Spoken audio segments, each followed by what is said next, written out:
Hello friends and welcome to another Greg Ington Rise of Kingdoms video. This is the free-to-play account. This is day 46 in the account and today we are finally making a commitment. I rang my parents, told them, excited I'm finally committing. I've taken their advice. They said, "You're not about that stupid computer game, are you?" To which I replied yes, and they hung up.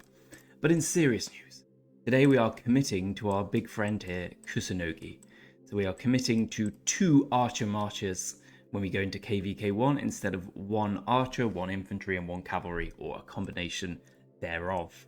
As you can see from my troop power, we're very much an archer focused account. We are researching tier 4 swordsman mainly to get that the quest done so I can get some more gems, because I need some more gems for what I presume is a more than gems in 2-3 weeks. I want to get to 50,000 by then. Ooh, some lovely golds. Well, that's not bad at all. 15 hours and 250 speed up points. As you've seen, we're now at 160. We're fighting our way to VIP 12, which is going to take a while, but we'll get there. For the account, I've had a couple of days with low energy on rock, so I've just been keeping it ticking over. We are now in zone 3, thanks to our wonderful rally leaders. I am here, away from everyone else, like the coward that I am. Excuse me, although I am still, of course, joining rallies, but for now, farming is the name of the game. We have the Lohar event on. So I've been killing some barbarians. I've still been doing the majority of forts as well. I think that's the best way to spend your AP, even if there's a barbarian event on, because you just need those forts. You can't ever have enough forts. But I'm going to do a 3-march barbarian killing spree as we talk through what the plans are for KVK1 and beyond, with Kusunoki joining the barbarian killing family. I was also thinking about leveling up Chow Chow as a 4th barbarian killing march, which we will need soon, and using Ethel Fled as the 5th. Chow Chow, as you may see, level 1, but like really close to 5-1-1-1-1-1-1-1-1. Considering we haven't put any heads in, that's quite a bit of good luck. This is a microphone, by the way, not something far more malevolent that I'm speaking into, so please excuse it being so close. I just find you get better sound quality that way. So we've finally got Thutmose to level 50. Unfortunately, we are a long way away from getting the required star, so I'm just saving up on now. I think you need about 300 of these. You need 320 the last time I counted, so I'm about halfway there, maybe a bit over half with these better Starlight sculptures, but we're still a very long way away from getting to Thutmose 60, so it's time to start putting books into a secondary commander. We have expertised Imhotep, which is glorious. We don't need to worry about his level because he's always going to be a secondary, so Imhotep, Kusunoki, YSG, and dear old Thutmose will form the backbone of our fighting marches for a good while. So Kusunoki will be the 2nd main, so I need to get him leveled up, which I will do so now. I thought about using the books on Matilda, which is a good idea as well, because she is one of my gatherers, but yeah, I really want Kusunoki leveled up. I want to be fighting with 2 marches, if at all possible, in KVK1.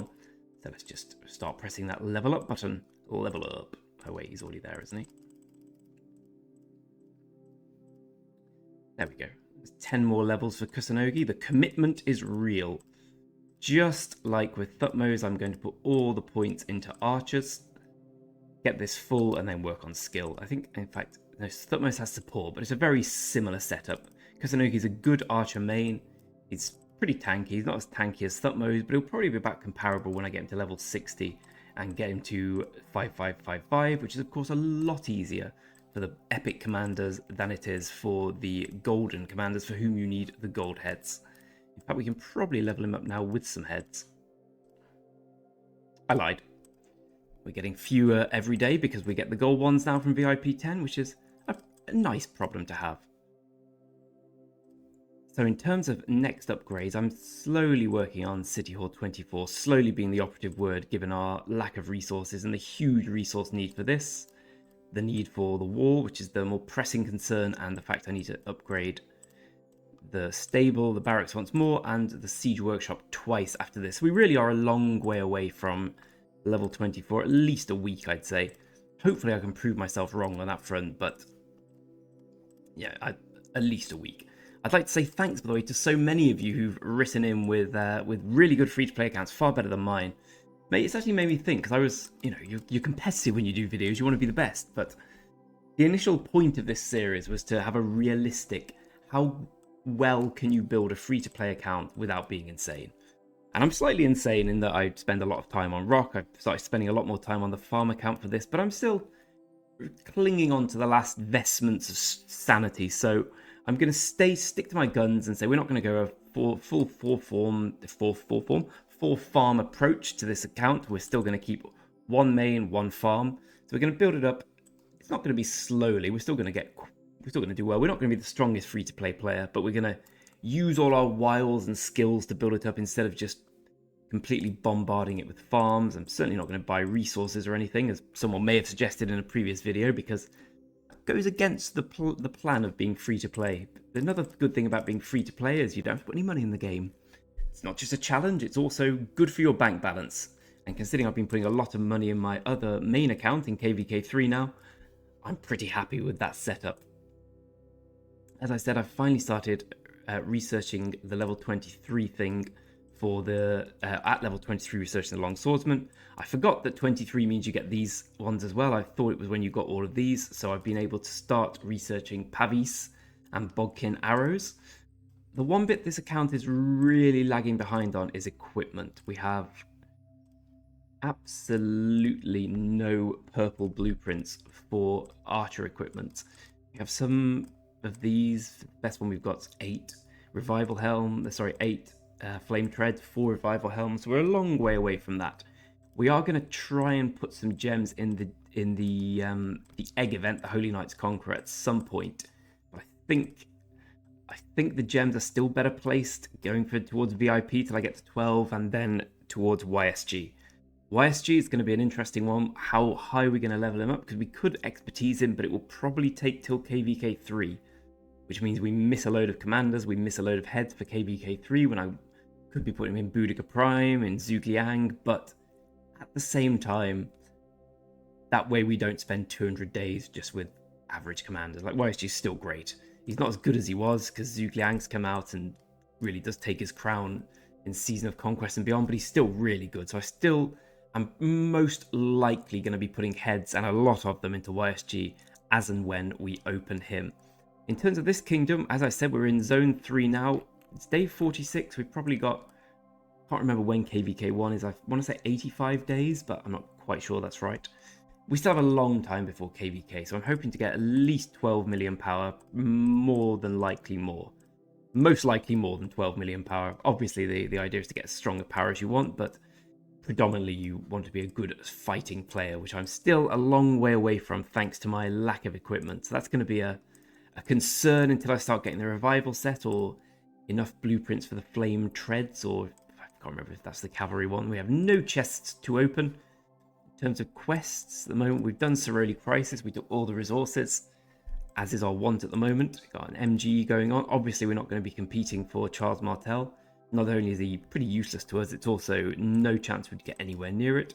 I love this old Warpath thing. I'm waiting to get a training room 15%, which I think we'll get today because we have, I hope we'll get today because we finally have unlocked, as I said, Zone 3, which means we have all the excellent runes dropping by the Lost Temple. We'll probably also join in the Guardians, as we need the experience for Kusunoki, and we need the experience for Matilda, who I'll start bringing along.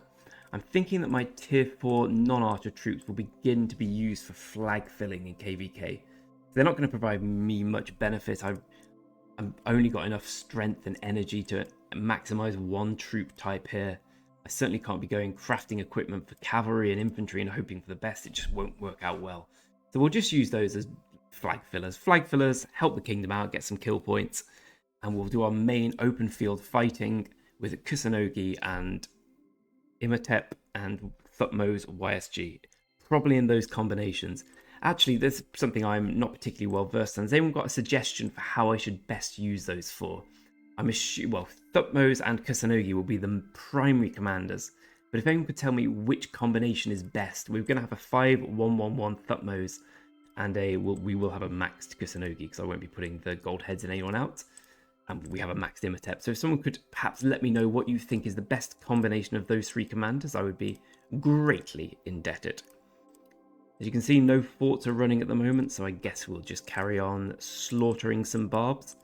Obviously, Kusunoki with spearmen's not ideal, but we do not have enough enough troops in the stable to get a second archer march. We're hoping to get 150. Well, how many Thutmose can hold 180k troops now? I haven't got too many speeding trainers because I've been using them for this warpath thing.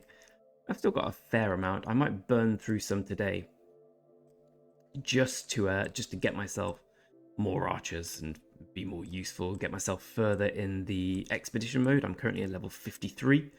Maybe maximize these few, working on Ethelhead as well, obviously. But yeah, that's how the account is now. 7.7 million power. I think my good friend and better free-to-play player Hisoka has left me in the dirt. What's he at? Oh, 8.8 million power. The man's a machine. The man is a machine, and I've seen, like I said, I've seen some fantastic free-to-play accounts which you've all been kind enough to send me. Some from Modern Kingdoms, like this. There's been a great one in 3258. I forget the name of the gentleman, but he showed me a really powerful, almost 10 million free-to-play with a little Minamoto. So fair play to you, sir. You're killing it. And of course, I've seen some of the old ones, the 120 million, the 100 million power. Followed a few new channels, and I love seeing how free-to-play players get to that level. I love the dedication required, so kudos to all you. For me, though, I'm committing to Kusunoki, leveling him up, getting his stars up, making him into a secondary archer march, and hopefully we can approach KVK1 with a good beginning march of Thutmose and Imhotep, then start integrate them all when YSG comes out and we fight in Kingsland and have 2 full archer marches. Fingers crossed with some degree of good equipment, although that's a long way away. For now, thanks very much for watching me today. Hope you enjoyed the channel. Please do feel free to like, subscribe, and follow the Discord. Join the Discord if that's of any way of interest to you. I'm aware I always do this, so maybe I'll do this from now. Anyway, thanks for watching. I'll see you next time.